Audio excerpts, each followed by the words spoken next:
comment t'es arrivé au stade de te dire: «Je suis capable de délivrer sur ces 4 piliers et de faire le truc du début à la fin», enfin voilà, je veux bien que tu nous racontes un peu ça, un peu tout ça. Ouais.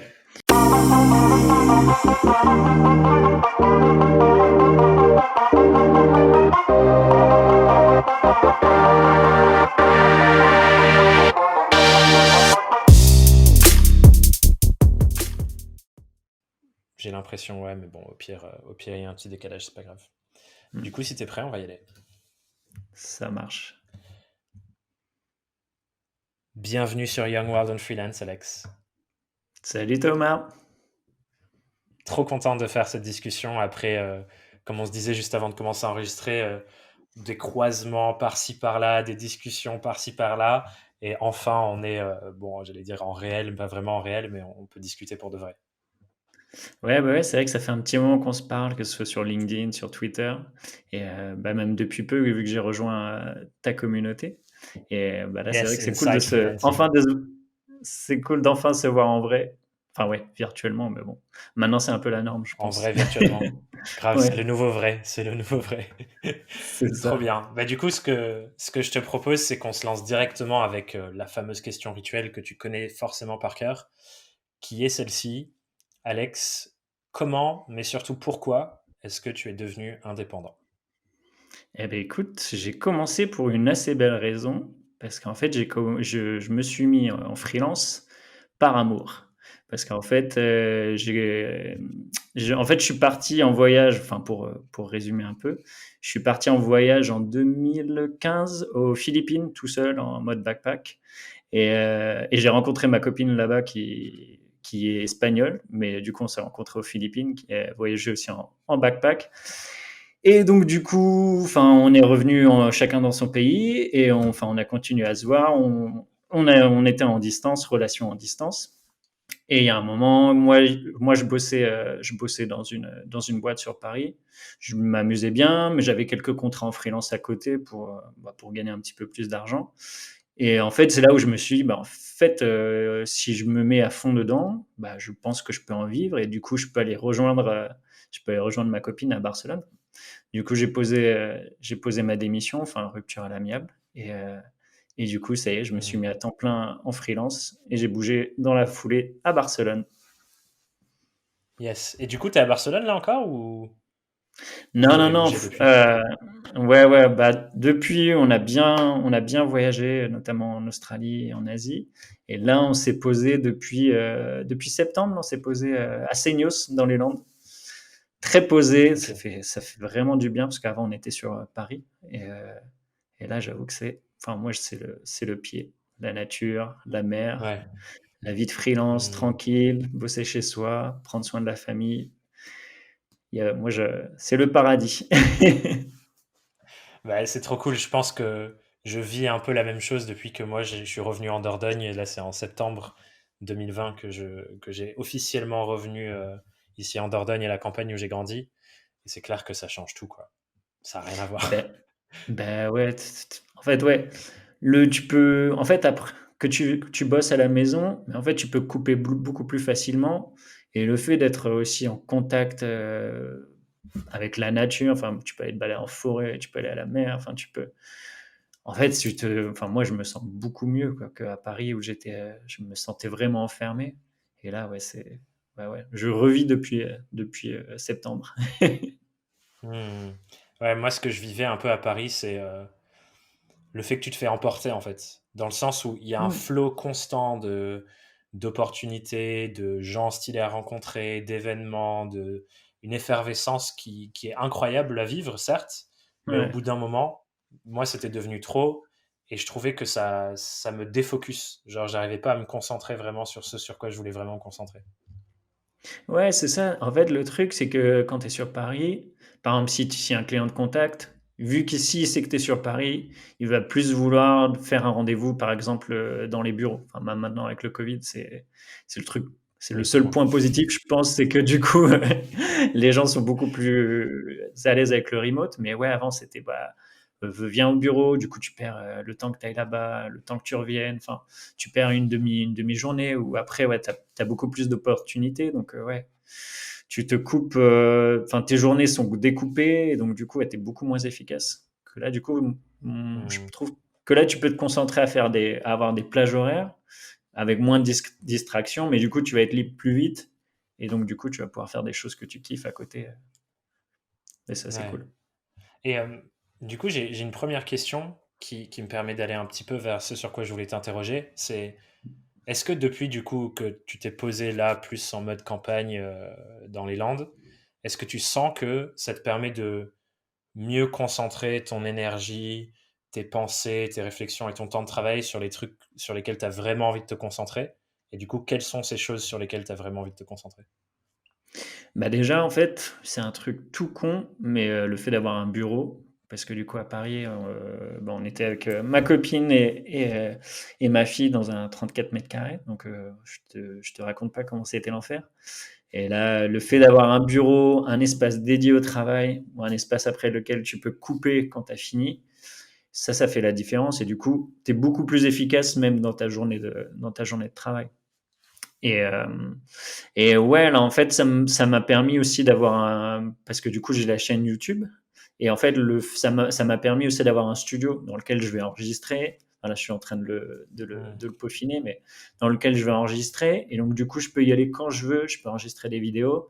Et du coup, ça accompagne aussi le fait qu'en 2021, tu vois, je veux faire plus de vidéos, plus de contenu, plus de face cam pour expliquer un peu des choses sur la vie de freelance, sur les galères aussi. Pas expliquer non plus que des trucs sur Webflow, des trucs techniques, mais des trucs un peu plus perso.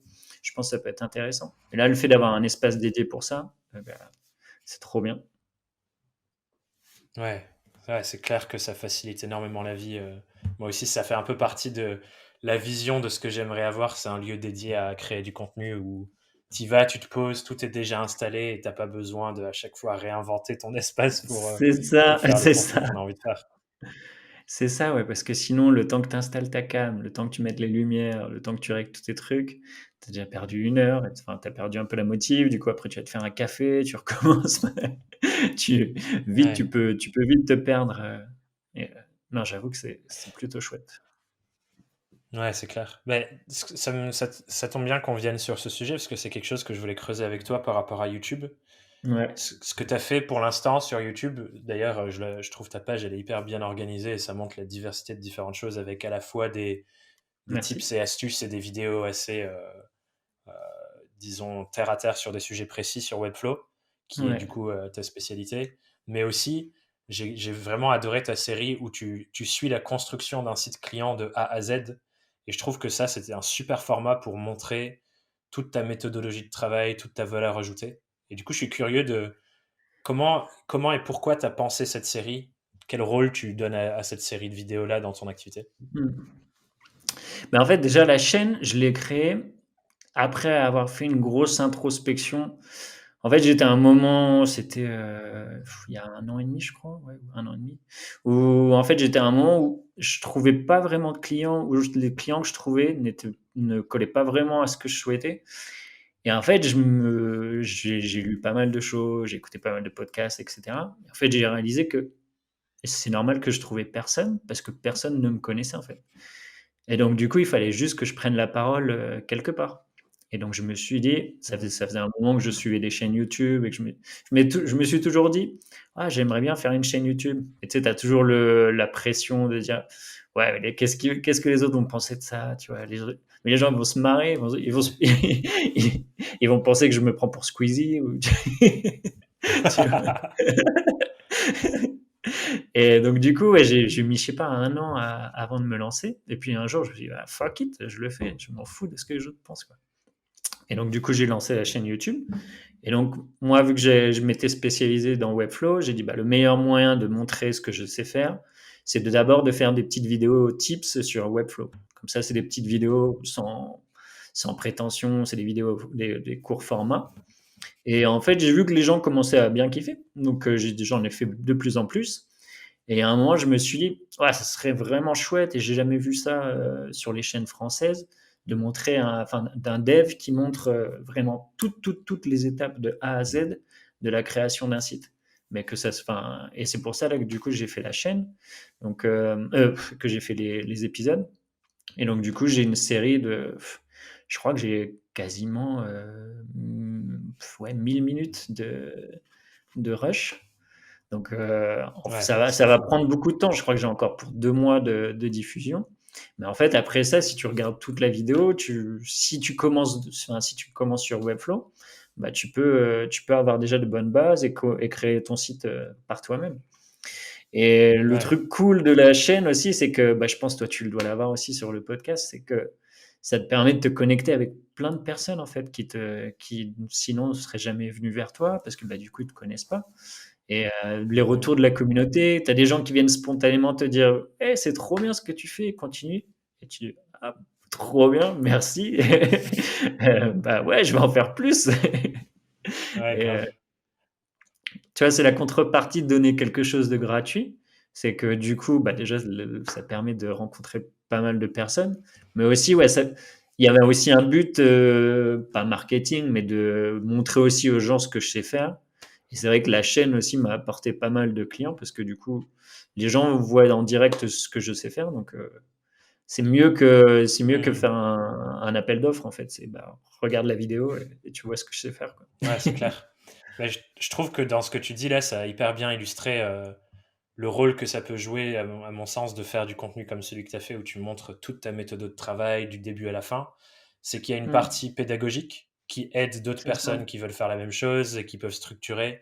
Je pense à ta vidéo d'ailleurs, on en reparlera, la première, où tu montres vraiment genre toute ta méthode et toutes les étapes dans ton Notion. Ouais. Et du coup, tu as ce rôle pédagogique qui est trop cool, mais aussi le côté client, quelqu'un qui voit ça du début à la fin, bah, ça donne beaucoup de clarté sur, OK, je sais que si je travaille avec Alex, c'est à ça que j'ai accès. Et du coup, ça montre en Mm. gros, voilà, je sais comment ça va se passer, je sais qu'on va faire comme ça, puis comme ça. Et ça, je trouve que Bah, c'est une vraie bonne valeur ajoutée pour créer du lien avec tes clients et leur montrer la direction. c'est ça, parce qu'il y a un gros thème que je pense beaucoup de freelances n'abordent pas, c'est l'éducation client. En fait, je trouve qu'il y a une grosse partie éducation avant de commencer un projet pour ne pas avoir toutes les frictions que tout le monde connaît pendant un projet du client final qui.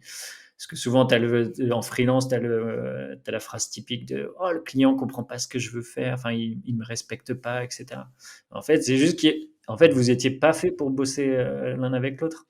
C'est si tu montres au début, tu vois, même avant de signer le contrat, c'est je te montre en vidéo, enfin moi maintenant j'essaie de faire ça, c'est je te montre en vidéo comment je travaille, je vais te montrer toutes les étapes du process, tu vas voir, ça va être super transparent. Comme ça, tu n'auras pas à me poser tout un tas de questions, on n'aura pas à faire enfin plein de calls inutiles. Et en fait, comment dire, ça te met dans une position d'expert, même si le mot, je sais que tu avais eu la conversation avec Valentin, c'est un peu abusé des fois ce mot-là. Mais en fait, ça te met en position enfin, ouais, d'expert, OK, cette personne-là sait ce qu'il va faire et je peux lui faire confiance et pas être tout le temps sur son dos à lui demander qu'est-ce qu'il fait, où on en est, ça va être quoi les prochaines étapes. Et ouais, donc il y a un gros Grave. travail d'éducation client, je pense, qui est encore à Ouais, je faire. trouve ça hyper intéressant et je te rejoins sur ça, ça me met beaucoup en confiance en fait. Pour C'est moi, ça. c'est un truc que j'avais dit, il y a un moment d'ailleurs que j'ai pas parlé de ce sujet, je trouve, c'est de dire, en gros, quand tu es freelance, ce que tu dois montrer à ton client, c'est je reviens du futur et je te dis exactement tout ce qui va se passer et je t'emmène J'aime beaucoup jusque-là. cette Et phrase. c'est un peu ce que tu fais et, et quand je voyais dans la manière hyper précise, je reparle de ce truc-là dans ta vidéo d'intro, on voit, tu as ton espace sur Notion avec toutes les étapes et tu coches à chaque fois. Mm. Genre, moi, j'étais impressionné par la précision de, OK, on va faire ça, puis on va faire telle page, puis on va faire tel machin. Et je me dis, si tu montres ça à ton client, lui, ça y est, il est assis dans son fauteuil en velours et il est en Mm. train de dire, bon, ben voilà, je sais où ça en est. Je sais que Alex, il en est exactement là en ce moment. Et du C'est coup, je me ça. demande, c'est un truc que tu partages avec tes clients, genre tout ce détail jusque dans la moindre page que tu mets en ligne et tout? C'est même ce qui m'aide à conclure certains contrats, en fait. Par exemple, là, j'ai bossé pour un client, je peux le dire, enfin, c'est la Fondation suisse des déminages. C'est une ONG qui fait du déminage partout dans le monde. Et enfin, appel d'offres super cool. Mais en fait, ils étaient habitués à bosser avec des agences, etc.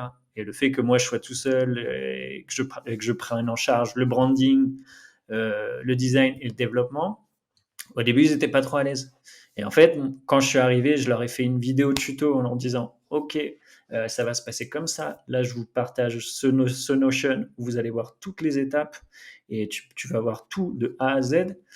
Et ben en fait, les mecs se sont dit, bah ouais, en fait, il sait ce qu'il sait faire, donc, enfin, il connaît son job, donc on peut lui faire Mmh. confiance.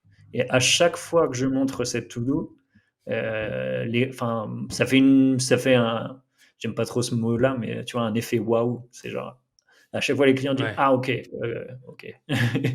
Ah, C'est bon, c'est même un peu, I c'est même un trust peu you, quoi. un... Ouais, tu peux même passer des fois pour un fric parce que du coup, t'as toute cette liste, genre. Mais c'est Mais hyper ouais. intéressant, hein, parce que justement, vas-y, pardon, je te laisse finir. Non, non, et je disais en fait, ça c'est pendant le process, mais là je vais essayer d'encore plus pousser le truc. C'est avant même. En fait, c'est genre, tu bookes un call avec moi, je t'envoie direct une vidéo de comment je travaille, c'est quoi les étapes, même tu vois le prix. En fait, comme ça permet aussi de filtrer. Parce que là, il y a un truc que, en ce moment, je galère. Enfin, c'est pas que je galère, mais en ce moment, en fait, j'ai des calls tous les jours. Genre, des nouveaux clients, etc. Et en fait, toutes mes après-midi sont bouffées de 2 heures parce que j'ai des calls avec des gens. Et souvent, c'est des calls. Mmh. Enfin, si le fait de pas filtrer, c'est genre, t'as 30%, c'est pour des bons projets. Donc, du coup, en fait, tu perds 70% du temps avec des gens, au final, qui te correspondent pas. Donc, en fait, je pense que si tu fais une éducation, même avant de signer un contrat, eh ben déjà, ça te fait gagner du temps. Et ouais, ouais, ça te fait gagner du temps, tout simplement. Mmh. Mais ouais, c'est hyper intéressant, il y a 2 choses sur lesquelles j'ai envie de rebondir là. Je vais prendre la deuxième avant de revenir sur la première. C'est quand tu arrives à ce stade de: «Les gens m'ont identifié pour mon expertise, savent que je fais du bon travail» et que du coup, comme tu dis, genre, tu as presque des calls tous les jours avec des demandes. Hmm. Clairement, c'est un peu la loi de Pareto. Là, tu as dit 70-30, mais on pourrait dire du 80-20 aussi. Ouais, T'en je as pense, ouais. plein qui vont venir juste pas, ils s'intéressent, ils veulent grappiller des trucs, mais ils veulent pas vraiment travailler. Et là, du coup, Hmm. l'enjeu, comme tu dis, c'est de filtrer en amont. Et c'est hyper intéressant la réflexion de se dire, en fait, je vais lui donner tout ce qu'il a à savoir. Ouais, Et comme ça, on a la vraie discussion derrière de, OK, est-ce qu'on y va ou pas? Parce qu'il a déjà toutes les infos. Et toi, t'es pas c'est dans une ça. position où tu as besoin de convaincre et te battre et montrer, oui, mais regardez, travaillez avec moi, s'il vous plaît, etc., quoi. Bah, je pense que ouais, si tu commences à démontrer, oui, oui, venez bosser avec moi, voilà, enfin, ouais, je suis un peu perdu dans mes pensées. Euh, c'est ouais, si tu commences à essayer de convaincre trop le client, en fait, ça te met vraiment en position d'infériorité. Et ça fait vraiment la personne qui a besoin de ce contrat-là. Et du coup, en fait, je pense que Hmm. ça biaise la relation avec le client parce qu'il sait que peut-être si tu n'as pas ce contrat-là, tu n'es pas très bien. Donc, du coup, peut-être qu'il va jouer sur le prix, etc. Donc, en termes de relation, pour commencer, c'est pas terrible. Je pense que ouais, faut être sûr et fier de ce qu'on sait faire et d'être sûr de ses valeurs et de ses qualités. Et ça évite ouais, de faire de la négociation au rabais. Moi, j'essaie Hmm. d'éviter la négociation. Tu vois, c'est tel prix, c'est tel prix. Ouais, j'ai un peu du mal avec ces négociations. Ouais, mais comme tu dis, ça demande un bon ancrage de voilà ce que je fais, voilà, genre de montrer, je suis hyper aligné avec le fait de savoir exactement bien faire ça et je délivre ça. Et je Hmm. trouve que du coup, je suis curieux de savoir comment t'arrives toi à avoir cette assise, parce que comme tu le disais, et c'est sur ton site, on le voit, t'apportes les 4 phases: stratégie, puis branding, puis design, puis développement du site, qui sont Ouais. presque 4 métiers différents, où on pourrait avoir 4 freelances différents en équipe qui bossent dessus. Et du coup, je suis curieux de comment tu es arrivé au stade de te dire, je suis capable de délivrer sur ces 4 piliers et de faire le truc du début à la fin. Enfin, voilà, je veux bien que tu nous racontes un peu ça, un peu tout ça. Ouais. Bah écoute, il n'y a pas de secret, c'est en travaillant pendant des années sur chaque sujet. En fait, à la base, moi, j'étais graphiste, donc plus côté branding. Après, enfin, pendant des années. Après, je suis passé plus vers le web parce qu'il y avait beaucoup plus de demandes, où j'ai commencé à apprendre à faire des sites, etc. Enfin, à designer des sites. Et sauf qu'en fait, je bossais pour des agences où je bossais en free. Mais sauf que je suis arrivé à un moment où, en fait, à chaque fois que je designais quelque chose, soit le développeur avec qui je bossais n'était pas dispo parce que les développeurs sont très demandés, etc. Ou soit, par exemple, l'agence ne respecte pas du tout ton design ou les animations, par exemple, que tu veux faire sur le site. Et donc, du coup, je suis arrivé à un moment de frustration. Je me suis dit, en fait, je vais le faire par moi-même. Je veux développer les sites par moi-même. Donc, j'avais déjà la qualité de branding, le design, et il me manquait le développement. Et en fait, là, je suivais Ran Segal sur YouTube, qui est un freelancer israélien qui fait des vidéos sur le freelance, et il parlait beaucoup de Webflow, qui est un outil du coup pour no code pour faire des sites. Et en fait, je me suis dit, ah, c'est la solution idéale pour moi. En fait, je connais pas une ligne de code, mais j'ai envie de développer. Donc, je me suis mis à Webflow Hmm. et j'ai saigné Webflow pendant une année. Et du coup, maintenant, je peux faire des sites par moi-même. Donc, du coup, ce qui est chouette, c'est que ça me donne la multi-compétence de branding, design et développement. Et après, stratégie, c'est tu le travailles un peu sur le tas avec l'expérience au final, parce que c'est à force de rencontrer les clients, tu commences à comprendre les problématiques, les questions que tu dois poser sur leurs objectifs, sur leurs cibles, quelle est leur ambition à court terme, à moyen terme, enfin, les problèmes qu'ils ont actuellement sur leur site. Et donc, du coup, parce que ouais, ça fait quasiment 10 ans, ouais, 10 ans que je suis dans le design en gros, quoi. Et donc, ouais, maintenant, ça me donne toute une palette qui, du coup, est cool à packager parce que quand tu vas avoir un client et tu lui dis, bah, je peux tout faire de A à Z et on va bosser en relation directe, tu vois, tu passes pas par une agence, il n'y a pas de manager, il y a pas toute une équipe où les délais vont se rallonger.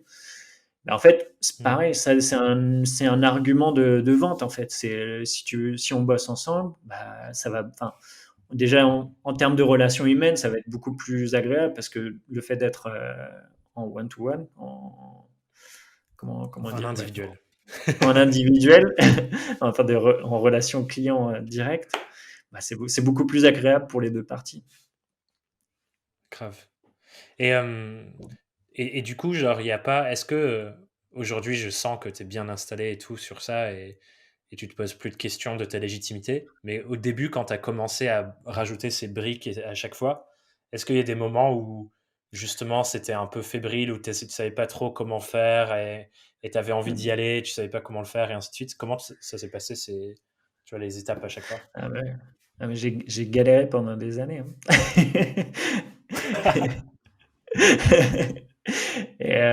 Non, ben en fait, ouais, le truc, c'est que quand j'étais plus designer, moins développeur, enfin, quand j'avais pas encore la brique développeur, en fait, je savais pas à qui parler et je savais pas qui pouvaient être mes clients. Donc, en fait, j'ai dû faire une grosse phase d'introspection et de savoir, OK, de quoi mes clients ont besoin. Et donc, du coup, en fait, je me suis aperçu que beaucoup, ouais, avaient besoin directement d'un designer développeur. Et donc, du coup, c'est pour ça aussi que j'ai développé cette capacité-là. Mais ouais, j'ai mis des années avant de comprendre qu'il fallait que je développe mes sites. Ou même j'ai mis des années à comprendre qu'il fallait qu'on me connaisse en fait. Parce que ouais, au début, je me disais, ouais, je travaille bien, je pense que je fais pas mal, mais je comprends pas pourquoi j'arrive pas à avoir de clients. Et du coup, ça, c'est un truc, Hmm. c'est pas, tu te dis pas ça du jour au lendemain, ouais, ça fait un an que je galère, j'ai pas de clients, je comprends pas. Là, Pourquoi, ouais. du coup, ouais, voilà, du coup, enfin, ouais, tu fais une grosse période d'introspection. Et je crois que ma vie de pro est ponctuée de périodes d'introspection. Je pense que ça sera toute la vie. Je pense que c'est pareil pour tout le monde. C'est genre, Ça peut être introspection technique. Ok, il me manque une techno que je dois apprendre. Peut-être est-ce que je dois l'apprendre, etc. Mais aussi ouais, introspection mentale, genre ouais, pourquoi ça marche pas, pourquoi il y a des blocages, pourquoi les personnes ne me connaissent pas, pourquoi, enfin, il y a tout un tas de questions à se poser. Et je pense que c'est important. C'est important de faire le point. Et je pense que c'est important aussi de trouver le temps, maintenant, enfin, si on a un emploi du temps chargé, Ouais, de s'allouer du temps à se poser ces questions-là. C'est en fait, tu es dans le rush, grave. tu dis, ok, bah là j'enchaîne les clients, c'est cool, je gagne de l'argent. Et à un moment, tu dis, et en fait, j'ai pas du tout pensé à l'avenir, en fait, j'ai pas du tout anticipé, j'ai pas du tout pensé à une stratégie dans le futur, etc. Donc, je pense que c'est important de s'allouer des temps à la Ouais. pensée. Et c'est pour ça, je trouve, c'est cool aussi que maintenant tu aies ces deux vitesses avec la chaîne YouTube aussi, parce que ça Mm. te permet aussi d'avoir un truc que tu construis dans le temps avec pas juste l'objectif de re-rentrer des nouveaux clients, mais C'est aussi de ça. développer, ok, comment je peux améliorer ma pédagogie, le fait de montrer ce que je fais et développer cet aspect-là, quoi. Et je trouve que ça accompagne cette réflexion. Ben ouais, la chaîne, en fait, c'est un. Ben, moi, je le vois un peu comme un défouloir. C'est genre, c'est là où je vais m'amuser, c'est là où je rencontre des gens, c'est là où je peux tester des choses et c'est ma chaîne, en fait. Donc, je fais ce que je veux. C'est pas, là, il y a pas, j'ai Mm. pas de compte à rendre aux clients, même à personne, en fait, parce que tu proposes du contenu gratuit. Donc, si t'aimes bien, c'est cool. Si t'aimes pas, bah, tu vas voir quelqu'un d'autre. Donc, en fait, je pense que ouais, enfin peut-être tu vois ton podcast, tu le vois un peu de la même manière, mais c'est un terrain de jeu. C'est genre, si j'ai envie de faire des vidéos de cuisine, je ferai pas des vidéos de cuisine, mais je le ferai parce que je fais ce que je veux sur ma chaîne, tu vois. Ouais, grave. Mais tu pourrais cuisiner et en même temps montrer des trucs sur Webflow et commenter des sites, tu vois? On sait pas. Ouais, c'est ça. Peut-être qu'un jour tu feras ça. Et pour revenir du coup sur ce truc de ces 4 grands piliers que tu as aujourd'hui, tu parlais tout à l'heure d'un client qui au début, quand tu lui as dit: «Bah, je fais tout, je vous prends de la strat, je fais le branding, le Ouais. design et ensuite à la fin le développement du site». Comment tu fais justement, à part cette to do dont on a parlé tout à l'heure? Est-ce que tu as des outils particuliers ou des choses particulières que tu montres à tes clients pour montrer: «Bah, si regardez, je peux vraiment faire du début à la fin, on n'est pas obligé de passer par une agence, on n'est pas obligé d'être 4 pour faire du bon travail Mm. là-dessus». C'est quoi un peu ta si tu as une méthodologie de particulière pour la phase de vente? Ouais, bah déjà, ouais, montrer cette to-do là. Après, je fais toujours une vidéo. Je fais toujours une vidéo pour me enfin, en fait, je trouve que le fait de faire une vidéo, parce qu'en fait, on est freelance, tu vois, on n'est pas une agence. Donc en fait, quand quelqu'un bosse avec toi, il bosse avec la personne aussi. Il te prend toi parce que tu es sympa ou enfin, tu dégages quelque chose qu'il aime bien. Et en fait, je trouve que le fait de faire une vidéo, ça brise un peu la glace, tu vois, de l'email le froid Mmh. ou bonjour, je suis telle agence, j'ai besoin de travailler avec vous, etc. Là, tu fais une vidéo, tu te Mmh. présentes, et les gens voient tes défauts, comment tu parles, enfin, ou voient un peu ton mood. Tu vois, ça se sent en vidéo. Donc moi, je fais une vidéo, j'explique comment je travaille, etc. Donc ouais, j'ai une assise ouais, technique où je montre les bases, enfin, avec la to-do, comment je travaille. Il y a une partie un peu émotionnelle ou avec la vidéo. Comme ça permet aussi aux clients de, enfin de me cerner. Et après, il y a aussi une partie bah, projet. Je montre mes projets. Parce que, en fait, moi, avec mes projets, j'essaye de, j'essaye de filtrer aussi les gens par projet. Je ne bosserai pas pour n'importe qui parce que j'ai envie de bosser avec des personnes, des marques ou des projets qui soient dans mon état d'esprit. Enfin, par exemple, je suis végétarien, j'irai jamais bosser avec une marque de viande, tu vois. Et, Mmh.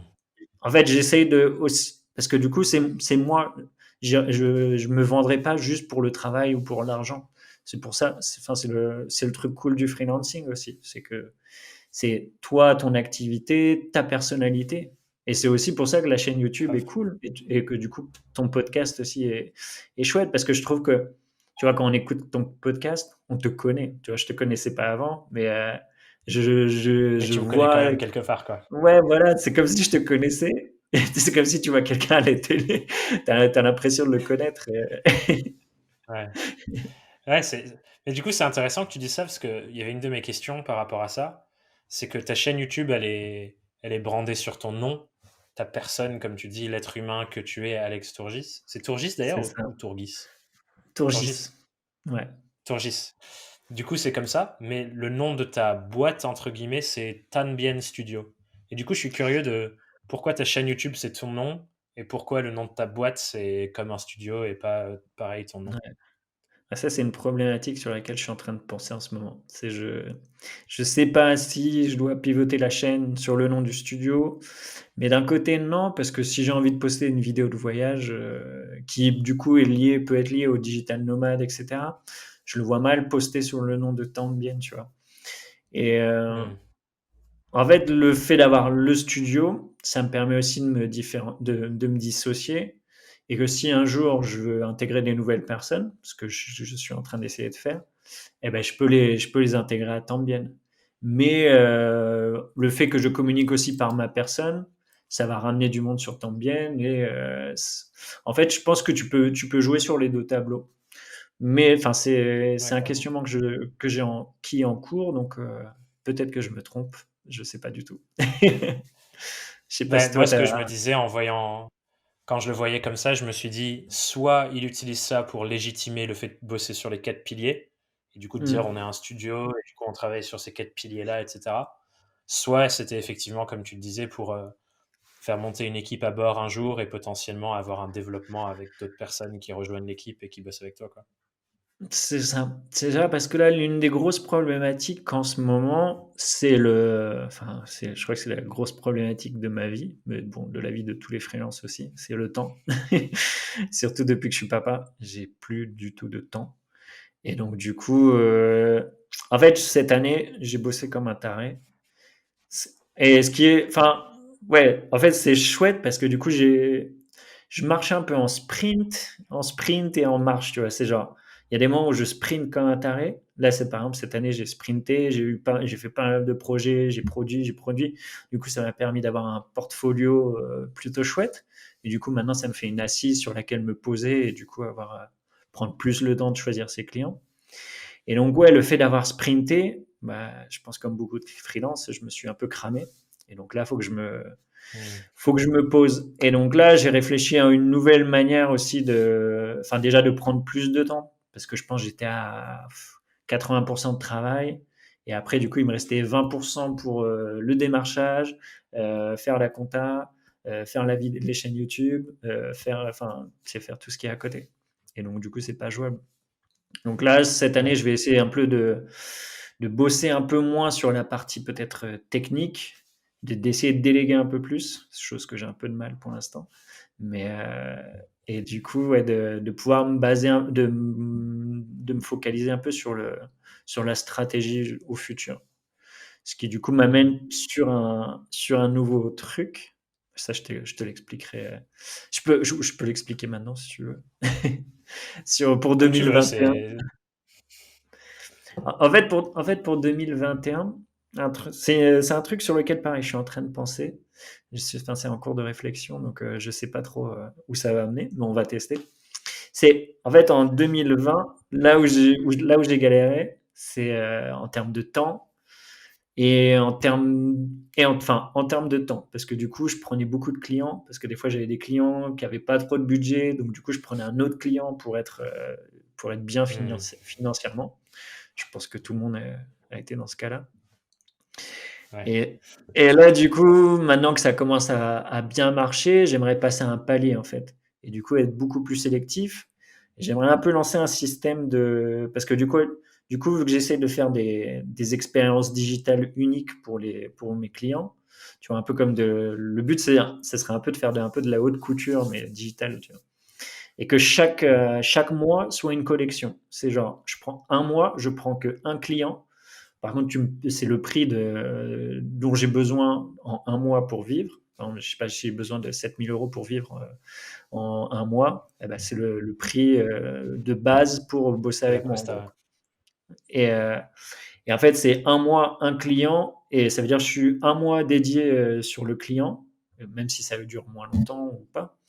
Mais au moins, ça permet de poser les choses. Ça veut dire que je ne prends pas d'autres clients. Donc, si j'ai fini, bah, je passe du temps pour la stratégie, pour développer des choses sur la chaîne. Et donc, du coup, et aussi passer beaucoup de temps en famille, qui est important. Et donc, je vais essayer de faire ça, ouais. Un mois, un client, une collection, et c'est tout. Hmm.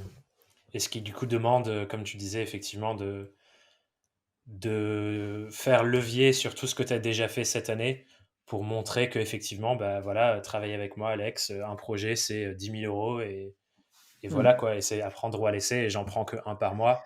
Et ce côté rareté, je le trouve intéressant justement. Si tu arrives à Ouais, avoir les bons arguments de légitimité, et j'ai l'impression que tu c'est les ça. construis au fur et à mesure, Mais c'est et je dur pense que aussi. ça va être intéressant.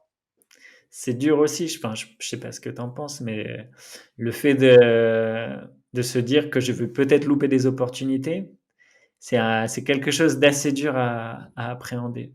Mais, mais je pense qu'au final, il faut tenter parce que bah, moi, là, cette année, j'ai passé vraiment beaucoup de temps à travailler.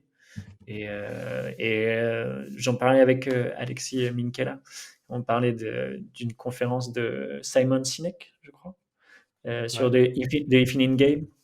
Et ouais, en fait, le fait de bosser, enfin de développer sa boîte, etc., c'est un jeu sur le très long terme. Donc si tu te crames en 1 ou 2 années, tu vas pas bien finir. Donc c'est très important de prendre soin de soi, de sa santé mentale, de sa famille, ouais, de se poser pour savoir c'est quoi tes objectifs, mais pas pro, mais aussi perso.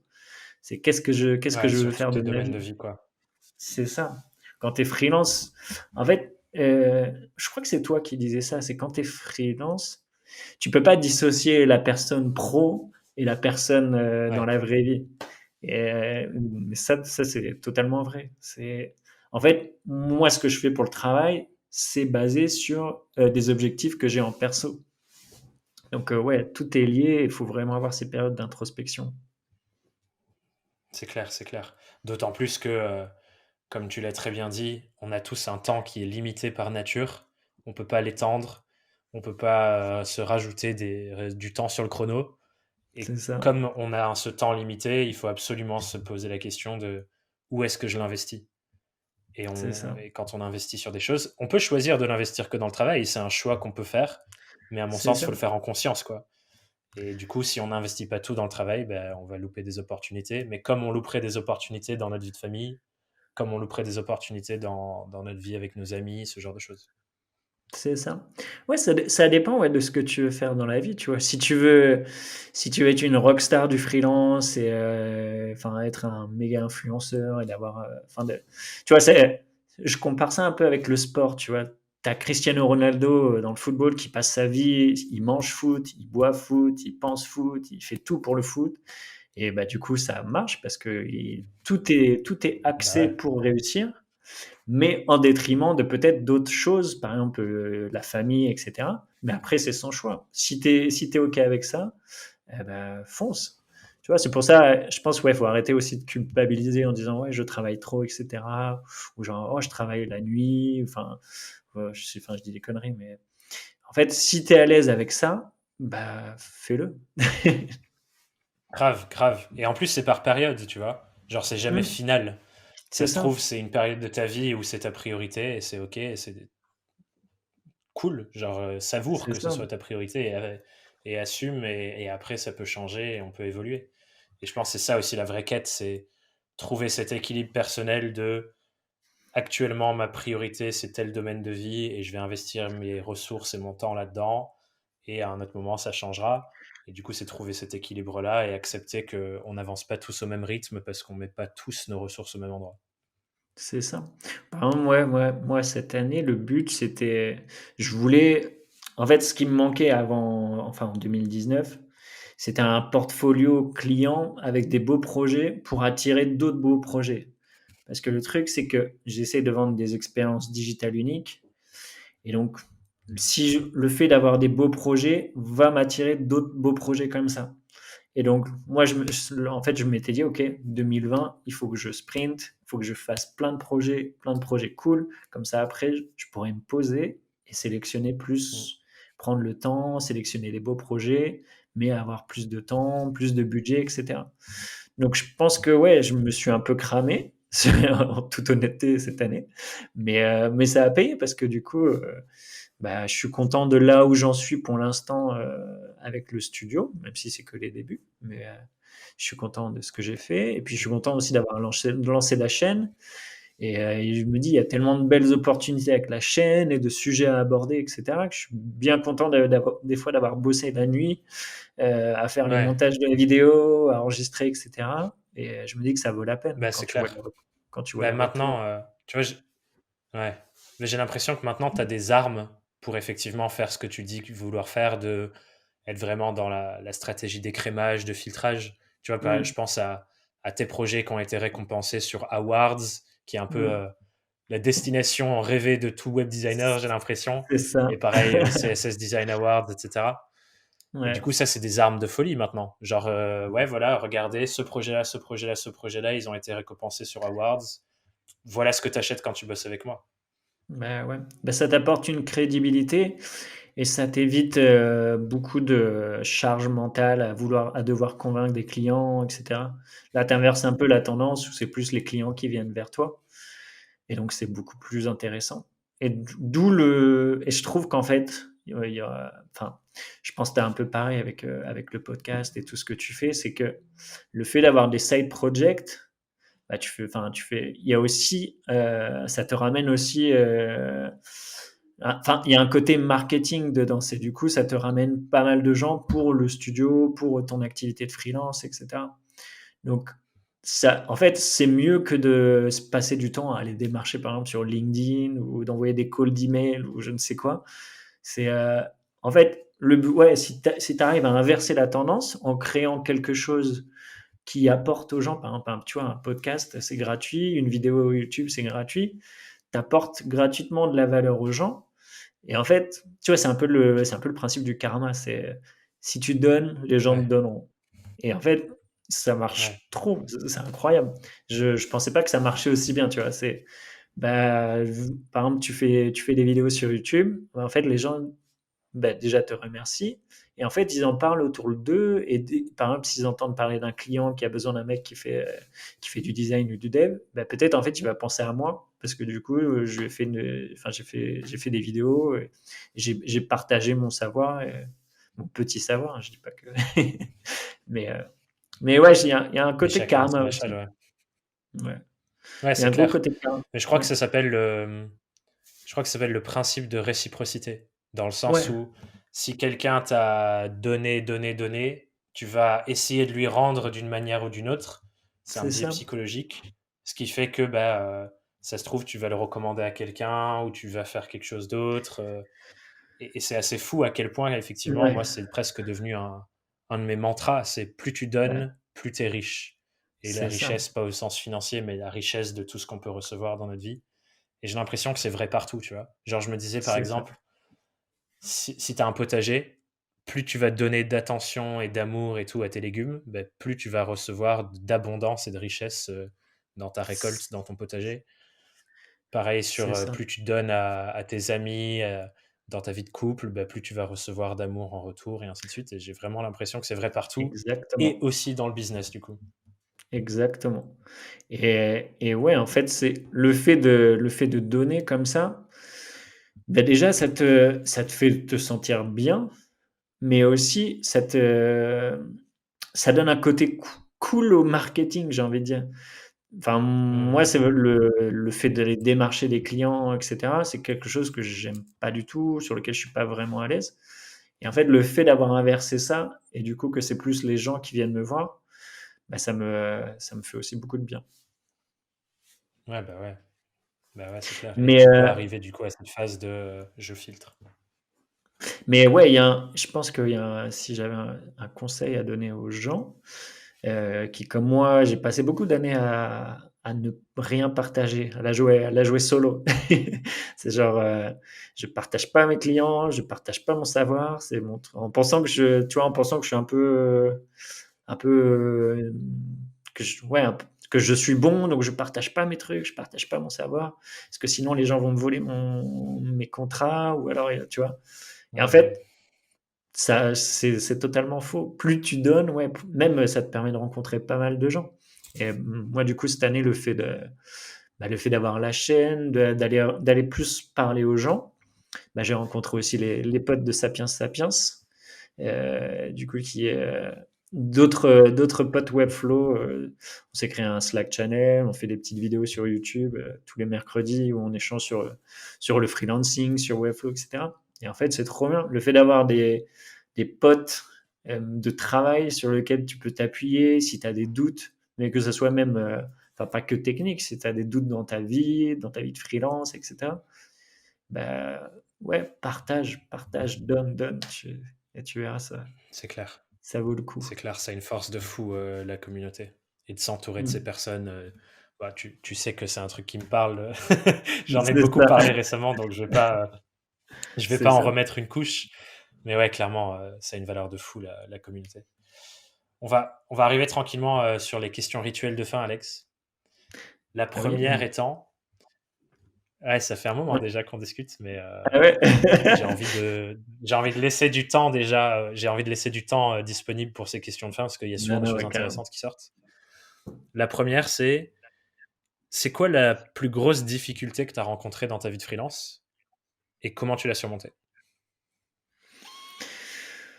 La plus grosse difficulté, bah, je pense, ouais, je l'ai déjà abordé, c'est le fait de trouver des clients. Je pense que j'ai vraiment passé, beaucoup de temps à ne pas trouver de clients parce que je savais pas du tout comment faire. J'avais pas du tout les clés et j'avais pas non plus, les projets et les arguments pour attirer des clients.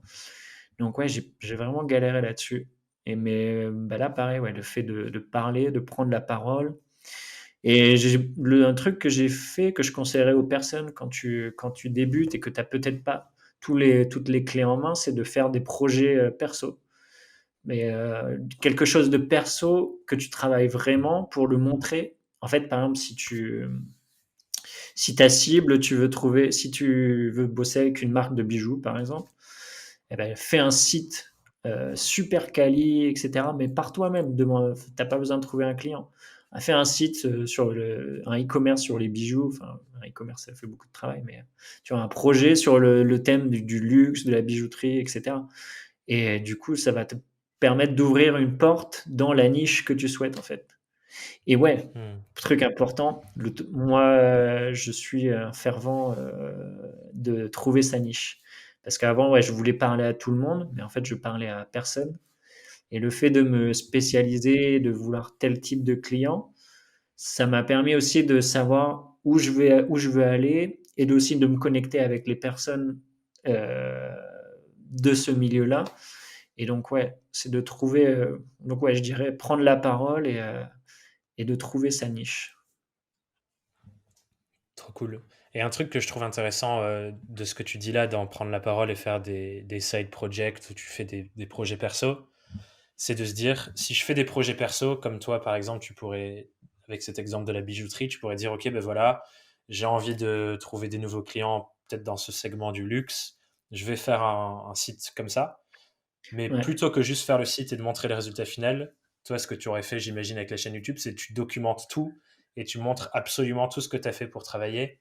Et du coup, ça Mmh. devient ta prise de parole tout en faisant le projet perso en même temps. Et du coup, tu fais genre presque deux pierres d'un coup et ça te fait ton contenu et tu montres la manière dont tu t'y prends et ainsi de suite. Et ça, je Mmh. trouve qu'effectivement, bah, ça a plein de vertus comme toutes celles dont on parlait de l'éducation du client et ainsi de suite, quoi. Bah, ouais, en fait, c'est aussi de l'optimisation du temps. Tu bosses sur un projet gratos, qui du coup est un side project, eh ben, ouais, documente-le comme ça, en plus d'avoir un super projet à montrer, eh ben aussi ça te fait du contenu enfin moi par exemple avec la chaîne, ça me fait des épisodes à poster pendant 3 mois sur le sujet. Donc ça veut dire que pendant 3 mois, enfin même 4 mois je vais poster 2 vidéos par semaine sur tel sujet. Donc en fait, ça permet aussi de prendre la parole et de te faire connaître petit à petit, parce que c'est vrai que ça prend du temps aussi. Ouais, c'est clair. Du coup, ce que je dirais à quelqu'un qui nous écoute, c'est pour les clients que tu as envie de servir, choisis les clients avec qui tu aimerais travailler, C'est crée un ça. projet perso qui va leur parler et documente tout. Pas forcément que en vidéo, du coup, ça peut être en audio, tu expliques ce que tu fais, ça peut être une Ouais. série de posts où tu expliques étape après étape, ça peut être des articles de blog où tu écris tout, mais documente toute la manière que tu fais, toute ta manière de travailler sur ce projet perso et montre-le, quoi. Carrément. Ouais, ouais, oui, c'est pas obligé, oui, d'être une vidéo YouTube. Ouais, ça peut être une newsletter. Tu publies une newsletter toutes les semaines sur un sujet. C'est ouais, en fait, c'est si tu as une niche, si tu as une cible de clients, il faut que tu leur parles. Il faut que tu comprennes c'est quoi leurs problèmes. Et donc, du coup, en comprenant leurs problèmes et en les résolvant, eh ben, en fait, tu vas leur attirer leur attention. Donc, ça, c'est super important. Mm, grave. Merci pour cette réponse, du coup. La question d'après, c'est si tu étais face à Alex à son tout premier jour de freelancing, et avec toute ton expérience depuis, c'est quoi le conseil que tu lui donnes? N'aie pas peur, bouge-toi le cul. Ça Franchement, veut dire quoi, je me bouge-toi suis le cul pour toi?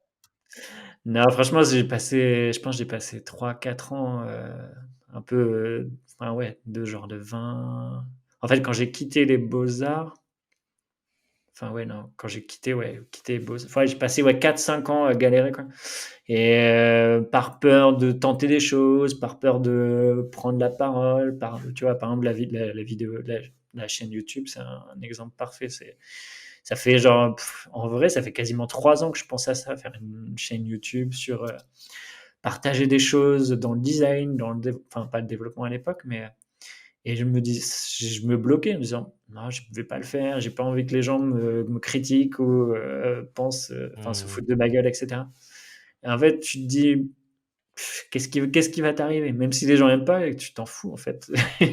Ça va rien changer à ta vie, tu as toujours ta famille qui est là, ton travail, bah, ça marchera toujours, hein, ça changera rien du tout en fait et tu as de compte à rendre à personne donc tente. Tente avant qu'il soit trop tard et que tu regrettes de ne pas avoir fait ça et que tu vives dans les regrets, toute ta vie. Mmh. Du coup, pour les gens qui nous écoutent, ce projet auquel vous pensez depuis des mois et des années, c'est maintenant. Fais-le, Arrêtez fais-le. de justifier. C'est J'adore c'est ce genre de clair. moment. C'est Trop cool. ah ouais, Et la dernière partager question, ouais, vas-y, vas-y. partagez, grave, partagez. Pardon, ouais, j'avais envie d'arriver à la dernière question parce que tu sais que c'est ma préférée. La dernière question, c'est si justement toi, il y avait une seule question que tu voulais poser aux gens qui nous écoutent cette semaine pour qu'ils prennent un vrai temps pour l'introspection dont tu parlais tout à l'heure, pour réfléchir à leur vie d'indépendant, leur business indépendant, c'est quoi la question? Eh ben, en fait, ça serait une question pas liée à la vie pro, ça serait: «Qu'est-ce que tu veux faire de ta vie?» C'est quoi les objectifs dans ta vie perso? Parce qu'en fait, suivant tes objectifs de vie perso, ta vie pro va s'articuler autour de ça. On a la chance en tant que freelance de pouvoir modeler, notre façon de travailler, de choisir les clients, de choisir le pricing et cetera. Donc en fait, ouais, pose-toi les questions de: «Qu'est-ce que je veux faire dans ma vie perso? De combien j'ai besoin?» Enfin, tout un tas de questions qui vont te permettre de poser et d'avoir des clés dans ta vie pro, qui vont te permettre de déterminer un prix, un temps de travail et cetera. Donc ouais, qu'est-ce que tu veux faire de ta vie? Hmm. Et si tu Tu sais pas, partageais bah, tout c'est à pas l'heure que grave. toi, c'était... ouais, ouais, c'est clair. Au moins, il faut se poser la question à répétition pour Ouais. savoir. Mais j'allais dire, du coup, j'allais dire, toi, du coup, c'est ce que tu partageais tout à l'heure, c'est vraiment ta réflexion de te dire, en fait, je définis mes objectifs pro par rapport à ce que je vis dans ma vie perso. Et est-ce que c'est C'est ça, ça. du coup, qui a donné naissance à ce que tu disais de je veux pouvoir monter en qualité, pouvoir faire stratégie de filtrage de mes clients et vraiment seulement choisir ceux qui pourront s'offrir la crème de la crème avec moi? Ouais, c'est ça, parce que je suis papa depuis 7 mois, donc je continue à beaucoup travailler et j'aimerais avoir un peu plus même si du coup, je bosse pas le matin. J'ai fait le choix de pas bosser le matin et donc du coup, je bosse l'après-midi, donc par exemple de 14 heures à 19 heures et donc si tu fais le compte, ça fait, si tu bosses 5 jours par semaine, ça fait 5 fois 5, ça fait 25 heures et je trouve à pour moi, c'est pas assez pour développer toutes les choses que je voudrais développer. Donc le soir, quand ma copine et ma fille vont se coucher, parce que du coup ma copine allait, donc elle est beaucoup plus fatiguée que moi, force à elle. Et donc moi, en fait, je bosse tu vois, genre de 22h30 à minuit. Je me rajoute un petit extra comme ça. Mais moi, ça me dérange pas parce que mon objectif de vie, c'est de passer du temps avec ma famille, enfin avec ma fille, ma copine. Et en fait, je passe toute la matinée à prendre du temps avec elle et aussi la soirée, début de soirée. Donc du coup, le fait d'avoir cet objectif de vie m'a permis aussi dans la vie pro, ouais, de déjà timer, de dire, OK, je travaille de tel temps à tel temps. Mais du coup, ça veut dire, OK, ton temps n'est pas infini, donc il va falloir que tu sélectionnes tes clients. Mais vu que ton temps n'est pas infini, il faut que tu sélectionnes les clients qui te payent bien. Parce que si tu prends les clients qui ne te payent pas bien, eh ben, du coup, tu vas te retrouver à la fin du mois à donner, euh, Mmh. à donner du riz à ta petite, quoi. Ouais, ouais, c'est clair et ne pas passer le temps que tu as envie de passer avec elle. C'est ça. Donc, et ouais, le fait d'être papa, ouais, ça m'a. En fait, quand j'ai appris que j'allais être papa, c'est là où je me suis. Ça m'a créé un gros. Ok, là, faut plus que j'ai peur de rien. Faut que je défonce tout parce que là, tu vois, c'est pas comme quand tu es tout seul en freelance où du coup tu as un peu de marge de manœuvre, tu vois. Si y a un mois où tu galères, si tu as moins d'argent, bon, ok, tu peux être un peu plus flexible ou tu peux rentrer chez tes parents, etc. Mais quand tu as une vie de famille, c'est beaucoup plus galère, tu as, un peu plus d'engagement. Et en Ouais, fait, ça m'a permis de me poser directement les bonnes questions, d'arrêter de tenter des choses, d'arrêter de, ok, c'est quoi les objectifs? Et du coup, qu'est-ce que tu dois faire pour arriver à ces objectifs-là? Donc, mmh et bouge-toi le cul comme tu disais à Alex le premier jour. c'est ça, ouais, ça reste du travail, en fait. Ouais, Tu vas ouais, pas ouais, mourir, après il y a ta vie perso, enfin, à côté enfin, rien n'est comment dire? Ouais, enfin, ça va pas te faire mourir et moi, j'ai un truc, c'est si ça te fait pas mourir, au final, fais-le. Enfin, tente un truc parce que sinon après le plus horrible, je trouve, c'est de vivre un peu dans les regrets, de dire: «Ah, j'aurais dû faire ça. Oh, il y a 2 ans, j'aurais dû faire ça». Et au final, si tu l'as pas clair. fait, après tu peux toujours le faire, hein, mais si tu l'as pas fait au moment où tu voulais le faire, ça peut t'engendrer un peu de regret. Donc ouais, fais-le, ça Grave. coûte rien. Je trouve que c'est un mot parfait pour clôturer. Fais-le. Au pire, ça te coûte rien et je vous Ouais, invite tous à oser. c'est ça. Trop bien. Merci Alex. Où est-ce que j'envoie les gens qui veulent discuter avec toi, voir ton travail, la chaîne YouTube, j'imagine en premier? Yes, et ben du coup, il y a la chaîne YouTube, donc Alex Turgis sur YouTube. Je pense que vous trouvez assez facilement. Sinon sur Twitter, Alex Turgis, LinkedIn, Alex Turgis. Sur Instagram, c'est tambien.studio. Je sais pas si je dois mettre Alex. En fait, OK. j'ai mon Instagram perso, donc mais du coup sur Instagram, c'est tambien.studio et bah, allez faire un petit tour sur le site aussi Je mettrai tous les www.tambien.studio. liens, top. Je mettrai tous les liens sur la page du site où le podcast sera hébergé. Merci beaucoup pour ton temps. J'ai kiffé cette discussion et je vous Bah, invite effectivement à aller voir, la bonne série A to Z, sur un site Webflow sur YouTube. Bah, merci beaucoup à toi, Thomas. En tant que groupie, Merci à toi. ça m'a fait bizarre d'être ici. Bah, c'était un plaisir de t'accueillir. À bientôt Alex. Merci Ciao. beaucoup. Ciao.